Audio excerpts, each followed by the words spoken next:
Bismillahirrahmanirrahim. Wa idha ja'aka alladhina yu'minuna bi ayatina faqul salamun alaykum kataba rabbukum ala nafsihi rahma. Tamassaktu bil islami la bil madhahibi wa lastu ila ghairi al kitabi bidhahibi. Wassalatu wassalamu ala rasulillahi sallallahu alaihi wasallam. Watu wengi wameniandikia, mbona umekata klipu ya Sheikh Barahiani? Maana ameeleza kirefu kwa uzuri, lakini umekata. Sasa kuwekeeni klipu yenyewe, alafu nitarudi. Hivi karibuni kabla ya mwezi wa Ramadhani, kuna shekhe mmoja ajiita Shekhe Sharifu Makaramu, ana trendi kwenye mitandao hivi sasa. Kakazana anawaambia umma wa Islamu na wasoko wa Islamu kwamba swala ya tarawehe ni bid'a na anayeswali nkafiri, ataingia motoni. Nimekuwa ninamsikiliza, nilichogundua mimi ni mtu ambaye anaonekana ima ni Shia, kwa sababu mashia hawaikubali hii tarawehe, wanasema ni bid'a ya Umar, alianzisha ni Umar. Tofauti na misimamo yetu sisi Ahlusunna wal Jamaa, tunasema swala ya tarawehe aliswali Bwana Mtume sallallahu alaihi wasallam. Ni kweli alivyoiswali zama zake haikuitwa swala ya tarawehe, haikuitwa, lakini iliitwa hili jina ambalo linashirikiana baina ya swala ya tarawehe na kisimamo cha usiku. Zamani ilikuwa ikiitwa qiyamul layl. Mtume sallallahu alaihi wasallam kwa mujibu wa riwaya sahihi aliswali tarawehe siku 3 tena msikitini, na siku ya kwanza akapata jamaa akaswali nao, siku ya pili wakaongezeka, siku ya 3 wakaongezeka sana, siku ya 4 masahaba wanamsubiri Mtume, hakutoka. Asubuhi yake alfajiri akamuuliza, ya Rasulullah, imekuwaje sasa tumekuwa tukusubiri? Asema, nimechelea msije mkafaradhishiwa hii swala, ikawa ni ya faradhi. Kwa hiyo masahaba walipopata msimamo huo wakawa wanaswali wenyewe, ima mtu mmoja mmoja au makundi makundi. Lakini swala ya tarawehe kwa maana ya kwamba kuswaliwa jamaa iliswaliwa zama za Mtume sallallahu alaihi wasallam. Wakati wa Saidina Abu Bakar ambaye khalifa wa kwanza wa Islamu hakudiriki kukusanya watu, kwa sababu muda wa uhai wake ulikuwa miaka 2 na ushei. Alipoingia madarakani alianza vita ya jihadi dhidi ya wale watu walioradi, walioacha Uislamu. Kwa hiyo hakudiriki mpaka amefariki, hakudiriki kuambia watu wajikusanye kwa ajili ya swala ya tarawih.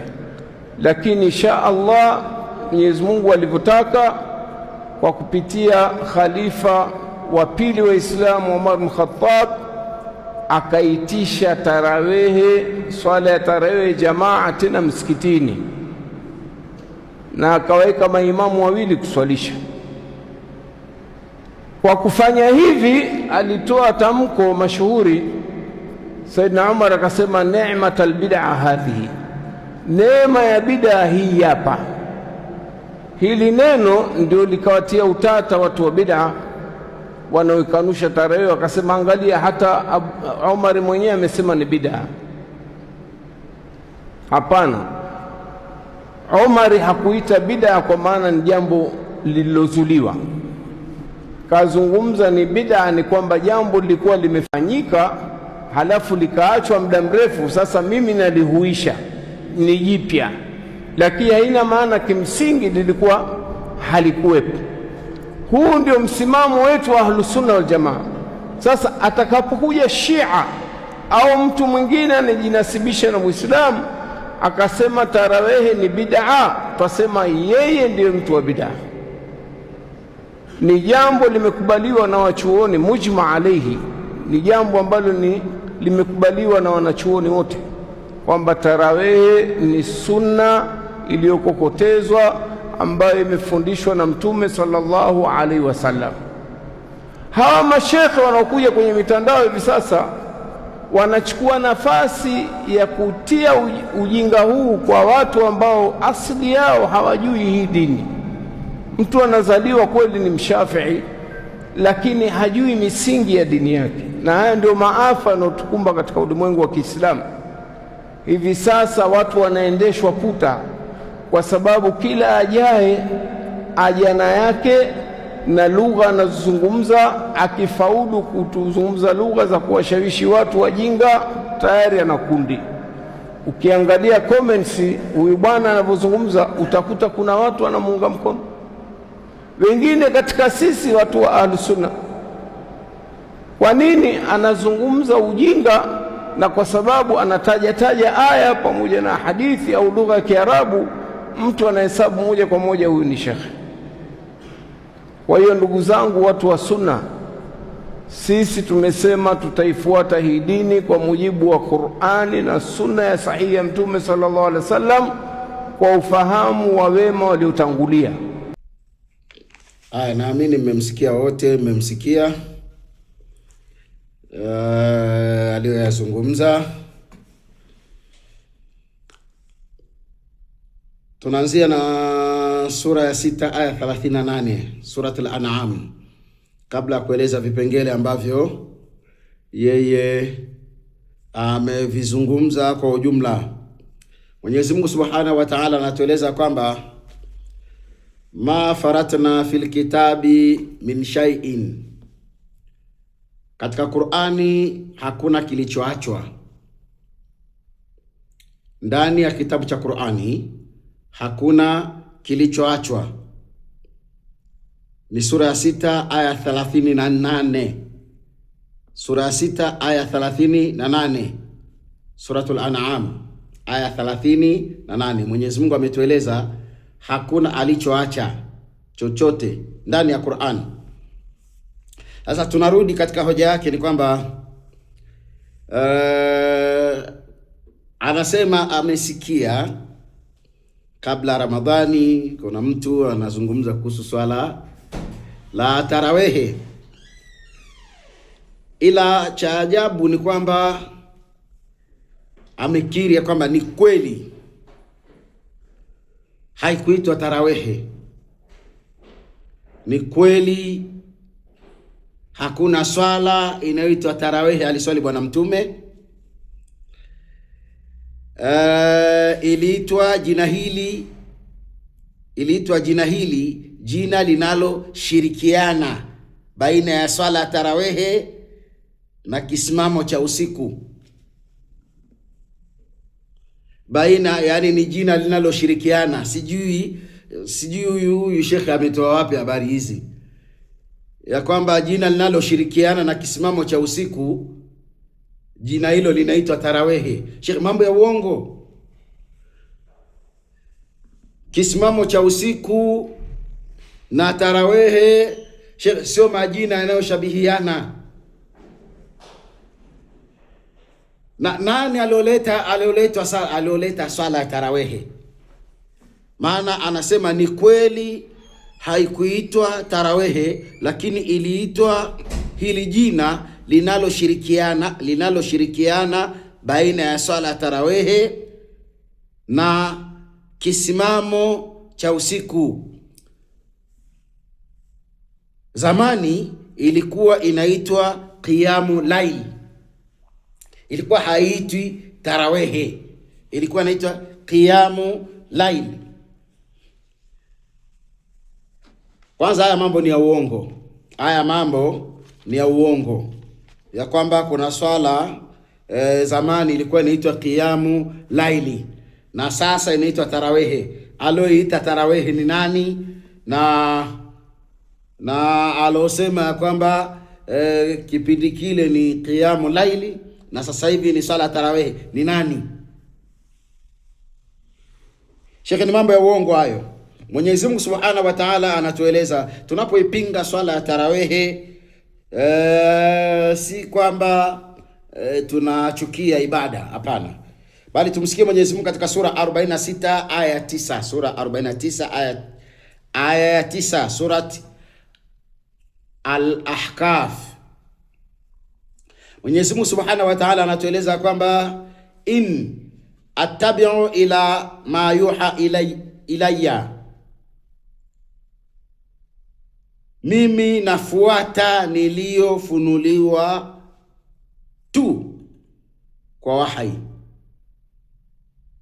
Nabii Muhammad sallallahu alaihi wasallam anasema in attabi'u ila ma yuha ilayya, yeye anafuata tu alofunuliwa kama wahai.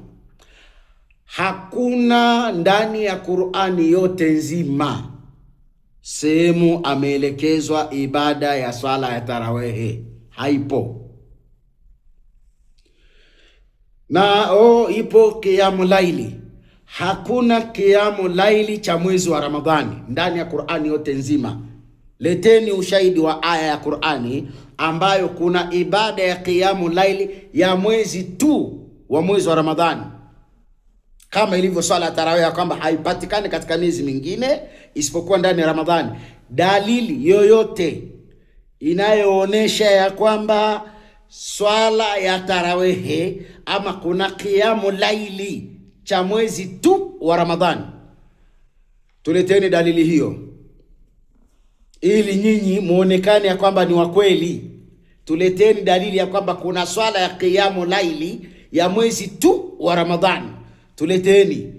Ili maana Bwana Mtume yeye anasema kupitia ndani ya Qur'an, kupitia maneno yake Allah Subhanahu wa Ta'ala anatueleza, anasema Bwana Mtume ya kwamba in attabi'u ila ma yuha ilayya, mimi nafuata niliyofunuliwa tu kwa wahai.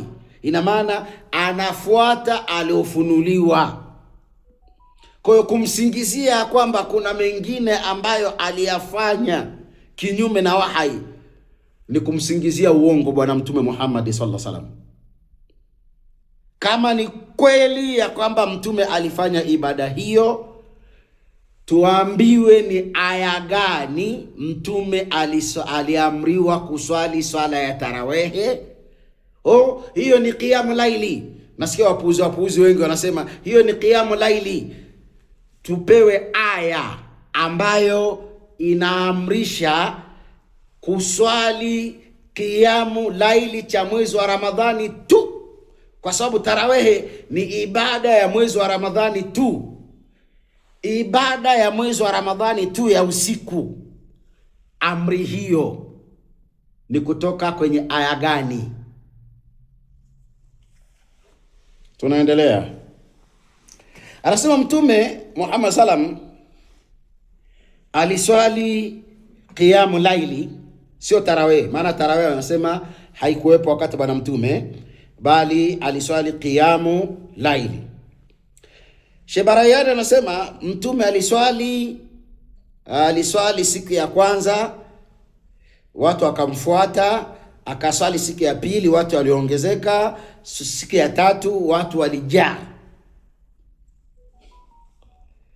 Alafu akatueleza kwamba siku ya 4 Mtume hakujitokeza, hakutokea.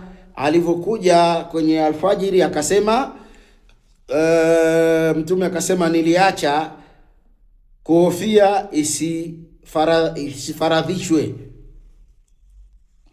Na hizi ndo kauli ndo maneno yanayotumika na wale wanaofanya uzushi wa ibada hiyo ya sala tarawehe. Kauli yao ni hiyo, ya kwamba Mtume alisema anahofia isije kufaradhishwa. Kwanza haya mambo ni ya uongo ya kumzulia Bwana Mtume. Hakuna jambo ambalo Mtume atafanya alafu ndo Mwenyezi Mungu aliletee faradhi. Sheikh, amri ya Mwenyezi Mungu haiji kwa miemko. Kwanza, jambo la kwanza, amri ya Allah haiji kwa miemko.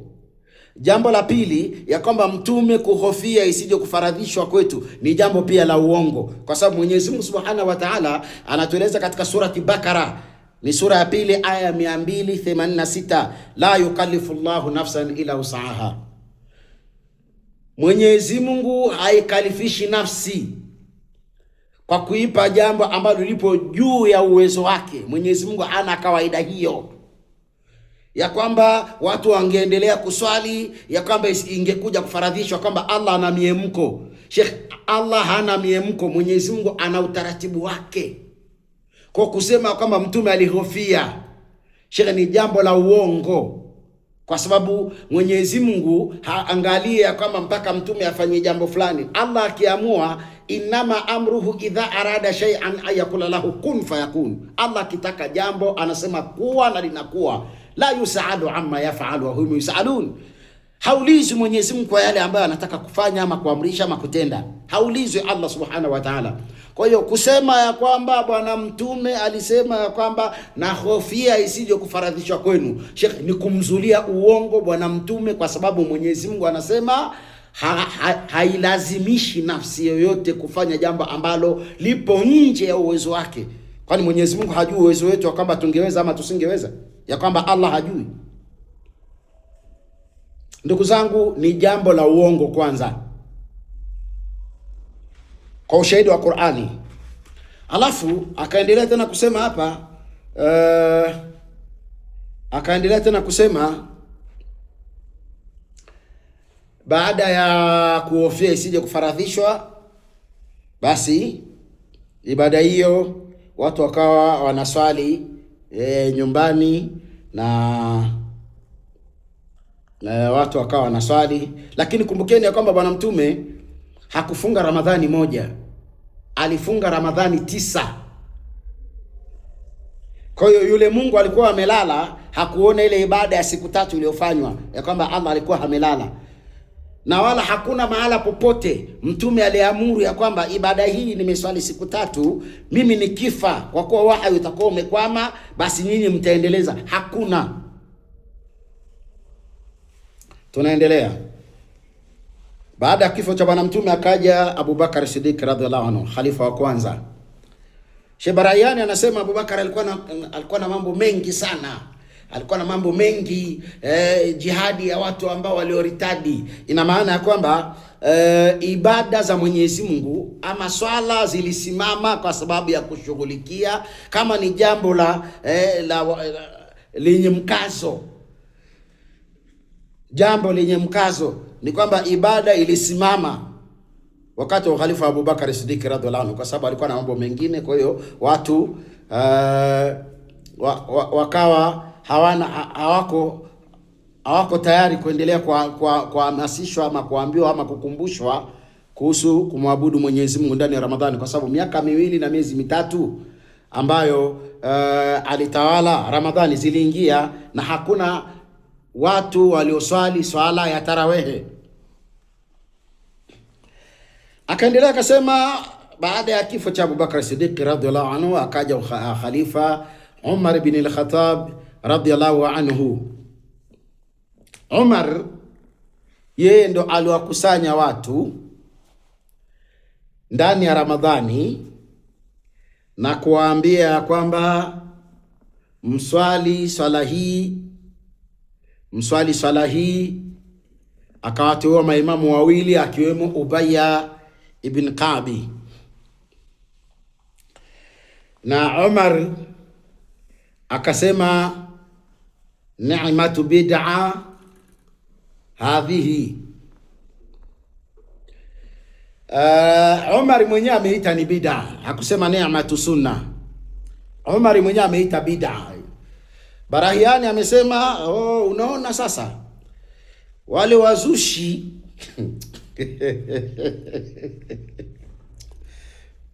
la haula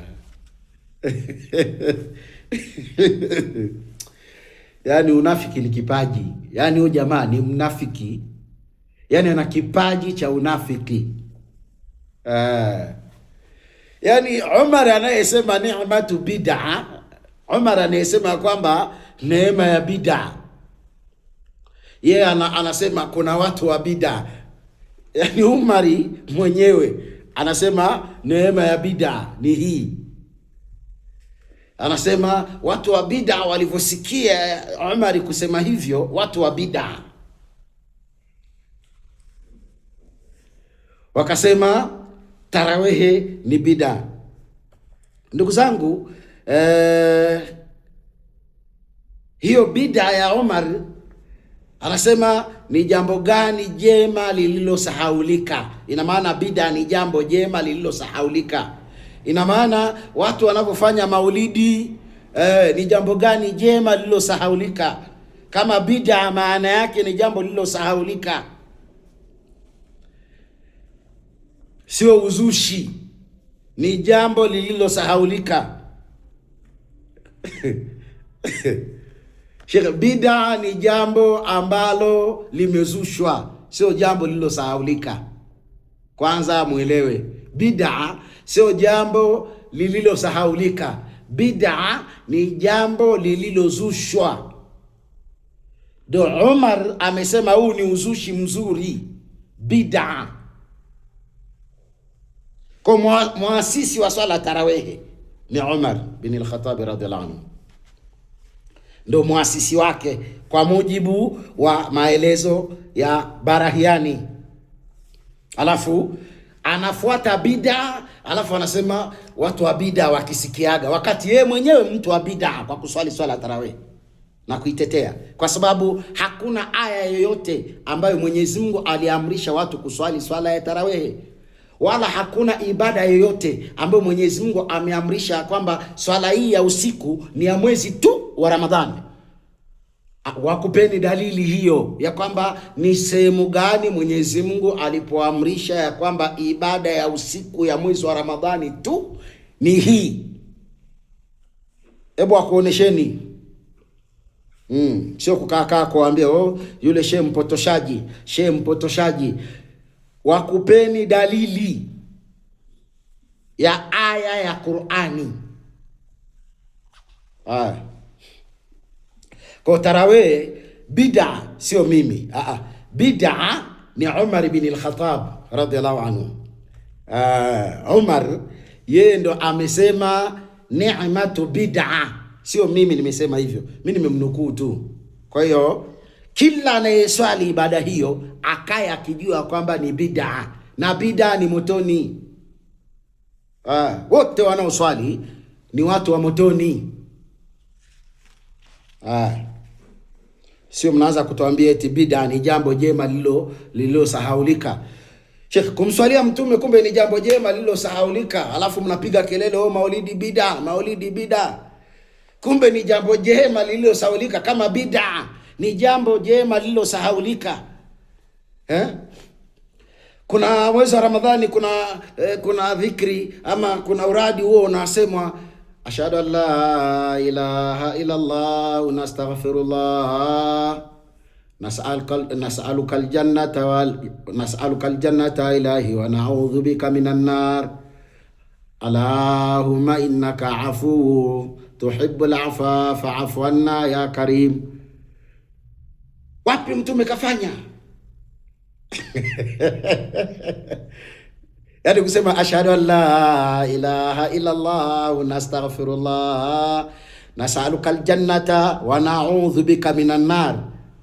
Wanakuambia wapi mtume kafanya? Sheikh, wapi mtume aliswali tarawih mwezi mzima? Wapi? Wazushi, watu wa bid'a nye. Sheikh, wenyewe umesema mtume hakuswali swala tarawih. Tarawih imeanzishwa na Umar, ni bid'a ya Umar. Sheikh, watu wa bid'a nye wakubwa, tena watu wa bid'a, watu wa motoni, Sheikh, yoyote anayeswali swala tarawih, tena narudia kwa kinywa kipana, kwanza anamzulia yule bwana, amemzulia uongo bwana mtume. Sheikh, yule bwana ni wa motoni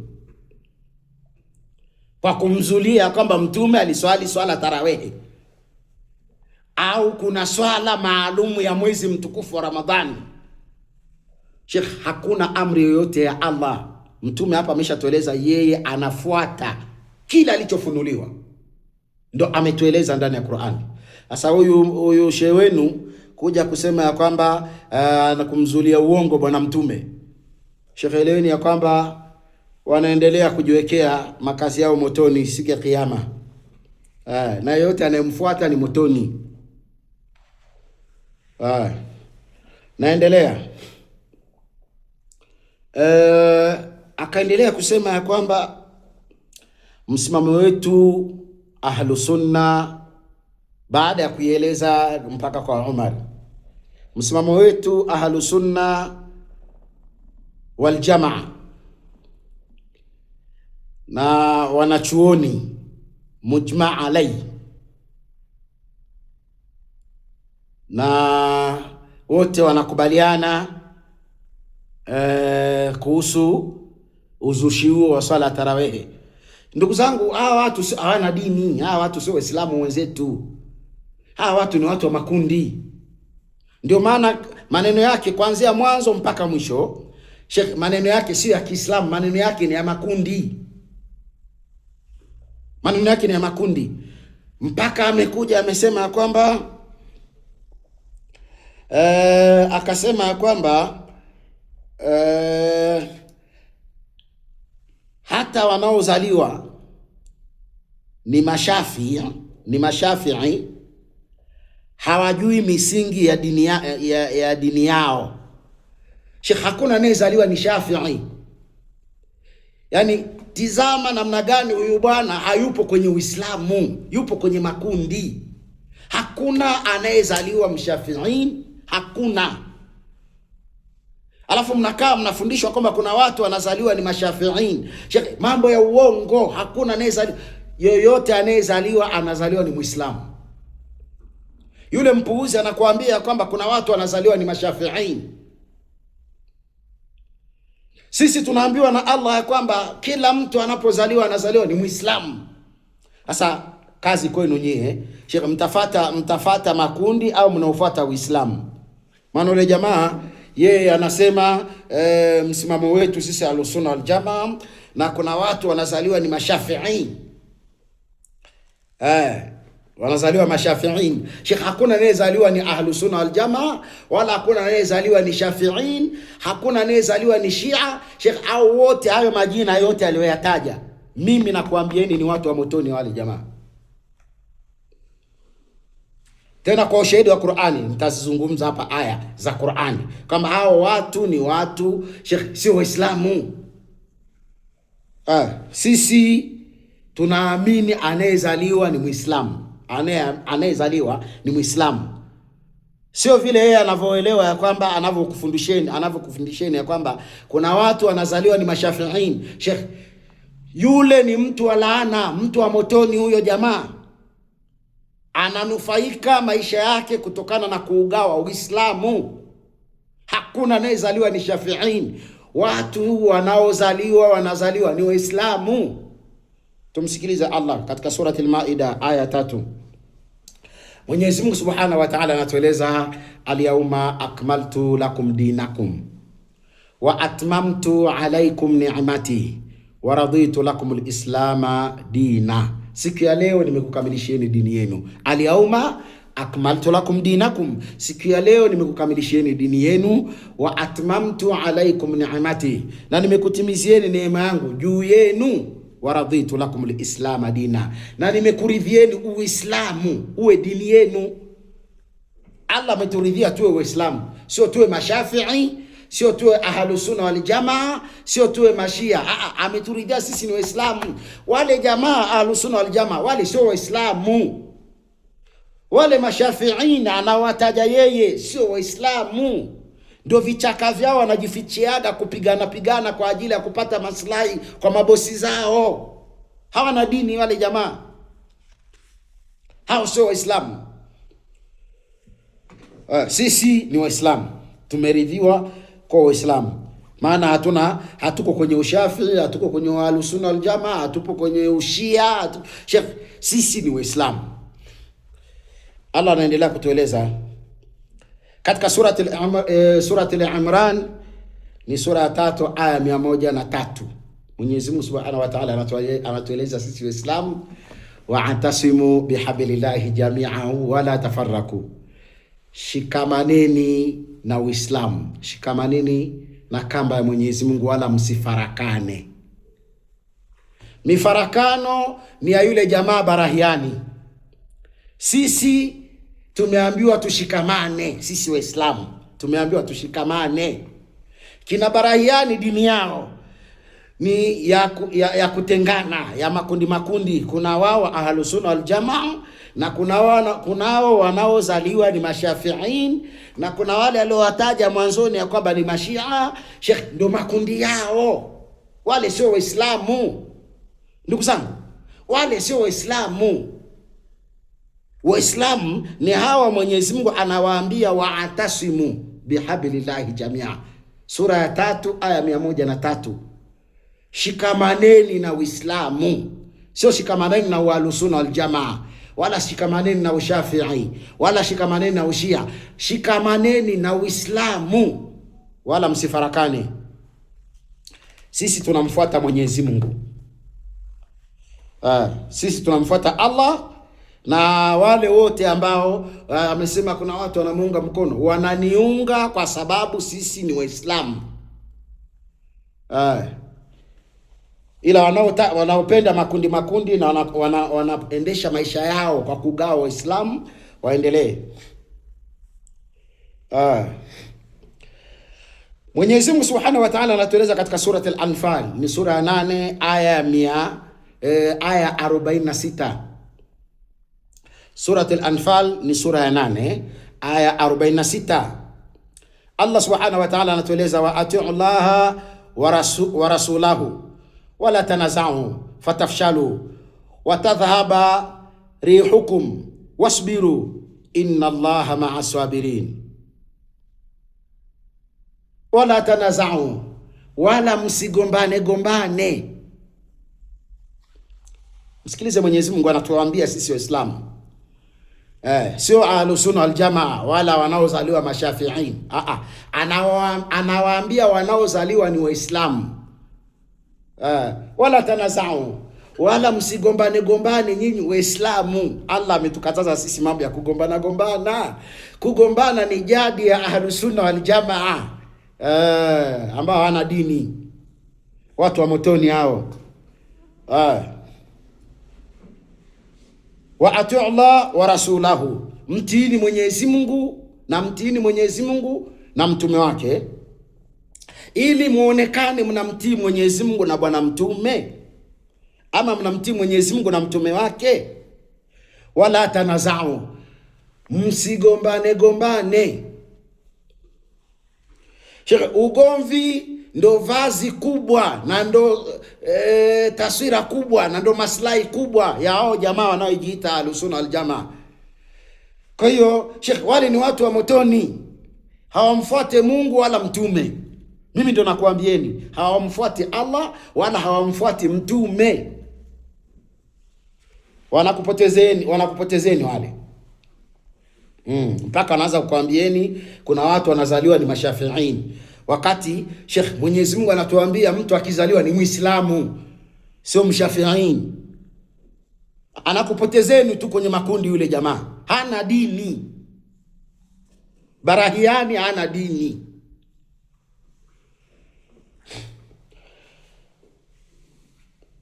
Wala tanaza'u fatafshalu wa tadhhaba rihukum, wala msigombane gombane mkapoteza nguvu zenu, mkawa makundi makundi. Allah hataki makundi. Hataki makundi mkapoteza nguvu zenu kwa sababu ya kule kugombana na kuwa makundi makundi. Allah hapendi. Mwenyezi Mungu ametukataza sisi Waislamu tusigombane na tutaweza kupoteza nguvu zetu tukiwa makundi makundi, tutapoteza nguvu. Allah ametukataza tusiwe makundi. Wasbiru, Allah anatueleza tusubiri. Inna Allaha ma'as sabirin, tusubiri ndani ya Uislamu, sio kwenye makundi. Na mimi nakuhusia ndugu yangu, subiri ndani ya Uislamu na sio kwenye makundi. Hayo makundi yanakupeleka motoni. Kwa hiyo ndugu zangu, akasema mwishoni, akasema kwa hiyo ndugu zangu watu wa sunna, unaona anavyoendelea yani yeye hazungumzi kuhusu Uislamu, anazungumza kutetea kundi lake. Kwa hiyo ndugu zangu watu wa sunna, watu wa sunna Kwa hiyo ndugu zangu, watu wa sunna, kuifuata Qur'ani na sunna sahihi ya mtume kwa ufahamu wa wema waliotangulia. Bado huyu jamaa anakuambieni ya kwamba ndugu zangu watu wa sunna, ndugu zake sio Waislamu. Yule Barahiani ndugu zake ni watu wa sunna. Wewe kama ni Muislamu, Sheikh, achana na mambo ya kipuuzi hayo. Wale jamaa wapo kwa ajili ya kubomoa Uislamu, kuyafanya makundi kinyume na amri ya Mwenyezi Mungu katika surati Al-Anfal, sura ya 8 aya 46. Mwe mnasoma wenyewe. Anapotosha watu, anakupeni aya za Qur'ani ya kwamba anapotosha watu. Tungesema zile hadithi zenu za kipuuzi, Sheikh, mngesema hadithi dhaifu. Aya ya Mwenyezi Mungu ambayo hayana shaka, hakuna aya sahihi wala aya dhaifu, hakuna. Baada ya kujua hakuna aya sahihi wala dhaifu, wanaanza kusema wengine, anasoma vibaya, anakwama. Sheikh, mimi sifanyi mashindano ya Qur'ani. Maadamu umeelewa nini na maanisha, ukizungumza utajaza. Wapuuzi wakubwa. Ndugu zangu, anasema ya kwamba na ndio tunamalizia hapo. Kwa hiyo ndugu zangu, watu wa sunna, hakuna watu wa sunna ndani ya Uislamu. Sisi ni Waislamu. Kwa hiyo lile ni kundi lao ambalo lipo kwa ajili, ni mahsusi kwa ajili ya kuweza kuwavuruga Waislamu wasiwe kitu kimoja. Wanaifuata Qur'ani na Sunna. Yani Qur'ani na Sunna yote ni kitu kimoja. Yote ni kitu kimoja. Akasema sunna sahihi ya mtume. Mtume hana sunna. Mtume hana sunna. Mtume hana sunna.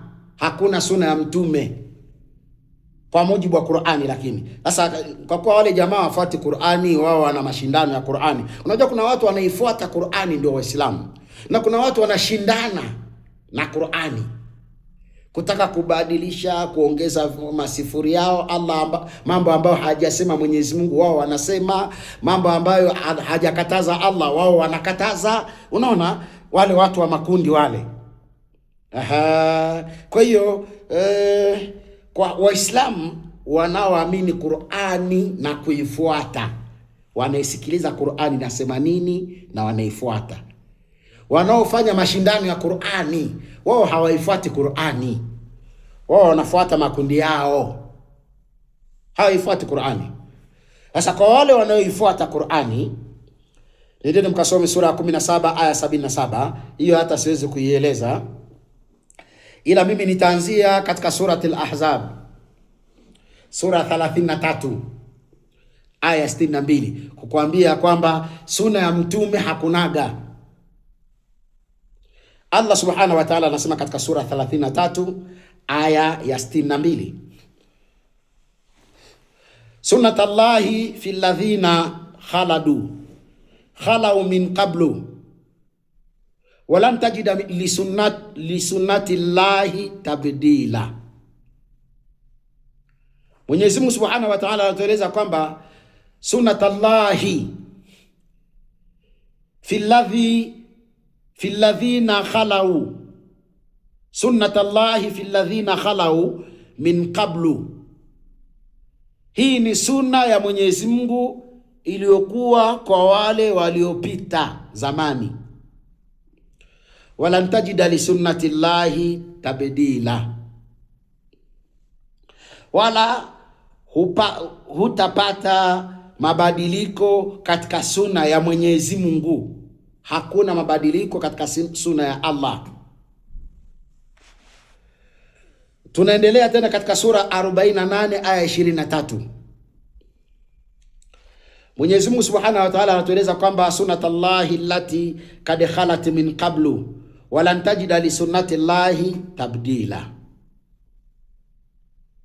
Bado Mwenyezi Mungu anasema ya kwamba hii ni suna yangu mimi Allah. Suna ni ya Allah. Hakuna suna ya mtume, bali kuna suna ya Allah. Kwa hiyo kwa mujibu wa Qur'ani, suna sio ya mtume, suna ni ya Allah. Mwisho akamalizia kwenye komenti, kuna watu wanamuunga mkono, wanakubali, wengine ni katika sisi watu wa Ahlus Sunna wal Jamaa. Inna lillahi wa inna ilaihi rajiun. Yani bado anaendelea kuwashangaa watu wa kundi lake la Ahlus Sunna wal Jamaa, kwa sababu anawalingania Ahlus Sunna wal Jamaa, hawalingani Waislamu,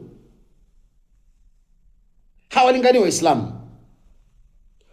Kwa sababu Waislamu sisi tumeambiwa kwamba katika sura 49 aya 10, innamal mu'minuna ikhwa. Sheikh, Waislamu hao ni ndugu. Wale jamaa hawana undugu na asiyekuwa kwenye kundi lao, hawana undugu. Hawana undugu kwa sababu wale sio Waislamu, wale ni watu wa makundi. Wale ni watu wa makundi, hawana undugu. Hawana undugu wowote. Kwa ndugu zangu, kiujumla ni kwamba wa'tasimu bihablillahi jami'a wala tafarraqu, tushikamane na Uislamu tusifarakane.